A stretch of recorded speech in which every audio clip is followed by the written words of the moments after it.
On parle souvent d'un nouvel ordre mondial qui serait en train de naître, mais si c'était plutôt un nouveau désordre? C'est ce qu'on va décortiquer ensemble, cette transformation profonde qui est en train de secouer notre planète. Et voilà, c'est dit, une rupture. Ces mots ne viennent pas de n'importe qui, mais d'un leader mondial en plein sommet de Davos. L'ordre établi depuis la fin de la Seconde Guerre mondiale, eh bien c'est terminé. Cette déclaration, elle est vraiment la clé de tout ce qu'on va voir. D'accord, mais au-delà des grands mots comme rupture ou chaos, comment est-ce que ça se manifeste dans la réalité? Pour bien le comprendre, rien de tel qu'un exemple très précis. Un exemple qui a fait trembler les fondations du commerce international. On va donc se pencher sur la guerre tarifaire mondiale qui a été lancée par l'administration Trump. C'est une politique qui illustre mais alors parfaitement les tensions de cette nouvelle ère. Sur le papier, l'idée semblait claire. Protéger l'économie américaine, corriger des décennies de délocalisation, bref, c'était le cœur du fameux message « America First ». Sauf que, quand on regarde les chiffres, c'est une autre histoire. Loin d'un redressement, l'économie américaine a connu une chute brutale.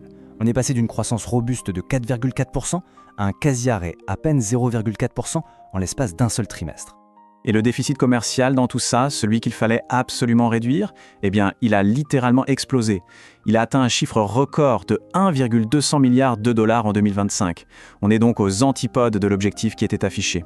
Cette politique n'a pas seulement eu des ratés sur le plan économique. Non, elle a aussi déclenché une énorme bataille juridique, et ce, au plus haut niveau de l'État américain. Et là, le verdict est tombé comme un couperet. La plus haute juridiction du pays a tout simplement déclaré que ces tarifs étaient illégaux. Point. Et attention, la décision n'a pas été prise sur le fil. Un score de 6 contre 3, ça montre une majorité très nette, très décisive, qui incluait même des juges qui avaient été nommés par l'administration Trump elle-même. Alors pourquoi une telle décision? En fait, tout tourne autour de l'interprétation des pouvoirs du président en situation d'urgence. Et voilà le point crucial. La Cour a rappelé que le président ne peut pas utiliser une loi sur les urgences pour imposer de nouvelles taxes. Ça, c'est le rôle du Congrès et de personne d'autre. C'est une limite fondamentale au pouvoir exécutif. Les enjeux financiers derrière cette décision, ils sont juste colossaux. Ce chiffre, c'est le montant que l'État pourrait devoir rembourser aux importateurs américains qui ont payé ces fameux tarifs jugés illégaux. La réaction du pouvoir exécutif ne s'est pas fait attendre et elle a été virulente. Cette citation montre bien la violence du choc institutionnel et le mépris total pour la décision de la Cour. Bon, maintenant il faut prendre un peu de hauteur. Cet épisode de guerre commerciale, ce n'est pas juste un événement isolé. En fait, il s'inscrit dans un tableau beaucoup plus large et complexe. On est en droit de se poser la question, est-ce que tout ça est seulement lié à la personnalité d'un leader, ou est-ce que c'est le symptôme de quelque chose de bien plus profond? Et c'est là qu'intervient ce concept de polycrise. L'idée, ce n'est pas seulement qu'on fait face à plusieurs crises en même temps, c'est surtout que ces crises interagissent entre elles, qu'elles se nourrissent mutuellement, et ça crée un effet global qui est bien pire que la simple addition des problèmes. Et quels sont les ingrédients de cette polycrise? Eh bien, on a les tensions géopolitiques qui ravivent l'instabilité économique, on a le dérèglement climatique qui crée des crises sociales, les nouvelles technologies qui bouleversent tout, le tout dans un monde où le droit international est de plus en plus contesté. Prenons un exemple très concret de cet effet domino. 1. Une crise environnementale, comme la sécheresse. 2. Ça mène à une crise humanitaire, avec des pénuries de nourriture. 3. Qui elle-même force des gens à migrer. 4. Et qui, au final, se transforme en crise politique. Chaque maillon de la chaîne renforce le suivant.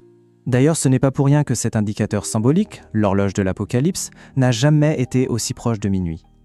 Ça reflète un vrai consensus scientifique sur le niveau de danger extrême auquel on fait face. Tout ça, ça nous amène à une conclusion. Le changement qu'on vit n'est pas une simple crise passagère, c'est une reconfiguration complète de l'ordre mondial. Ce tableau y résume parfaitement la situation. On est passé d'un monde d'après-guerre, qui était dominé par une superpuissance, à une réalité qu'on appelle multipolaire. Aujourd'hui, plusieurs pôles de pouvoir existent, les alliances changent tout le temps, la compétition est permanente, ce qui rend l'avenir beaucoup moins prévisible. L'économiste Jeffrey Sachs, lui, parle d'illusion de grandeur persistante pour décrire la difficulté de l'ancienne puissance dominante à accepter ce nouveau monde. Et c'est ça qui crée une collision assez dangereuse entre les ambitions d'hier et la réalité d'aujourd'hui. Et ça nous laisse avec la question fondamentale que cette nouvelle ère nous pose. Si l'ancien architecte du système n'a plus le monopole, alors qui va prendre le stylo pour dessiner les contours de notre avenir commun? Pour l'instant, la question reste grande ouverte.